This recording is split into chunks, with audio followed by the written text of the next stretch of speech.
Welcome to the deep dive. Today, we're taking a look at something aimed at, well, shaking up STEM education a bit. Hmm. It's the Smart Blox system, comes from Polytech Educational Technologies. We got some material here from their website. Right. And it looks like they're pushing this idea of physical computing, making abstract concepts tangible for students. Yeah, exactly. Getting hands-on with science, technology, engineering, arts, and math, which, feels increasingly vital. So let's dive in and see what Smart Blox is all about. Okay, so one of the first things that jumps out is their focus on C-STEAM. C-STEAM. So the C is for computing. That's right. They're explicitly integrating computing into the standard STEM plus arts framework. It's about seeing how these areas connect. Interesting. So Smart Blox itself is like a kit, hardware and software. Yeah, it's a combination. Physical Right. components, digital tools, all designed to build certain skills. Skills like, okay, the website mentions algorithmic thinking, computer programming logic, STEAM project development, and just general problem solving. Exactly. And their C-STEM approach, as they call it, is really about making computing fundamental to how STEM is taught. They want to move teaching towards interactive problem solving. So less theory, more building and figuring things out. Pretty much. The goals seem to be fostering collaboration, teaching that hardware-software link, introducing algorithmic thinking, making programming logic understandable, and sparking creativity. Okay, and how do they actually achieve that in the classroom? Is it complicated? They call it an intuitive play-and-train approach. It revolves around this ARD.icon device that's their controller based on Arduino. Okay, the brain of the operation. Right.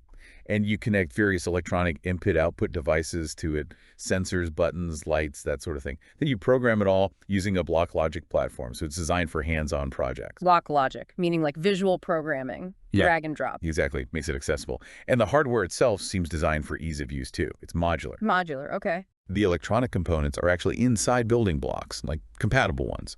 And they use simple RG11 cables, think old phone jacks, to connect everything. Ah, so no fiddly wires and breadboards, at least not initially. Plug and play. Right. Lowers the barrier to entry. Especially for younger kids or teachers who aren't electronics experts. They say it's low cost, flexible, intuitive. And that graphical interface, the block-based coding, means you don't need prior experience. That's the idea. Makes coding concepts visual.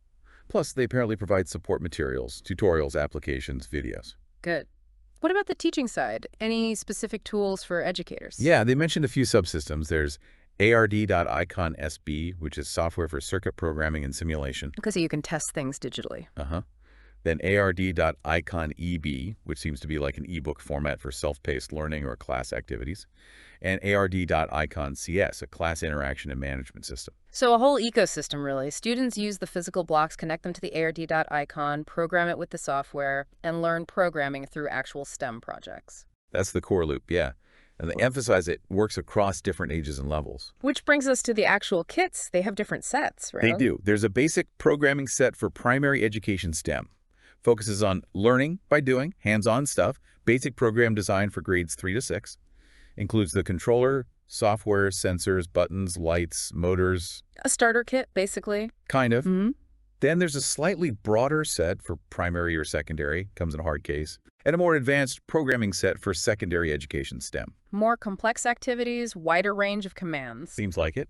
More components, micro.bit interface support, expanded programming experience. Okay, what about robotics? That's huge in STEM ed. Yep, they have robot sets too. Starting really young, actually. The R1 robot is for preschool, ages 4 and up. Preschool, wow. What does it teach? Logical analysis, creativity, basic engineering, control logic.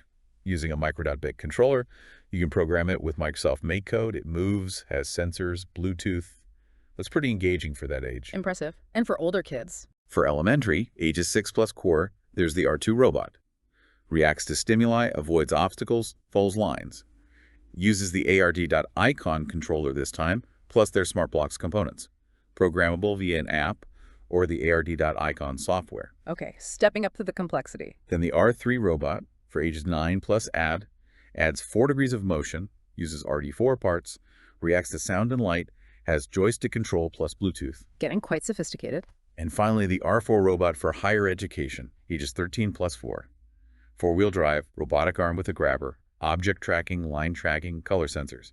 Quite advanced. So a clear progression from basic blocks and coding logic in primary right through to complex robotics in secondary and higher ed. Exactly. It looks like a comprehensive system designed to grow with a student. So wrapping up, the key takeaway seems to be that Smart Blocks offers this structured yet hands-on pathway into physical computing and STEM. It spans various ages, uses intuitive tools, and aims to build those crucial problem-solving and computational thinking skills. Yeah, it's an integrated approach. Makes you wonder, doesn't it, considering how central technology is becoming. Hmm. Well, how might this kind of early, consistent exposure to physical computing tools, actually building and programming things that interact with the world, how might that shape the way future generations approach innovation and solve complex problems? Something to think about. Definitely food for thought. And listeners can check out the Polytech website for more details on Smart Blocks itself.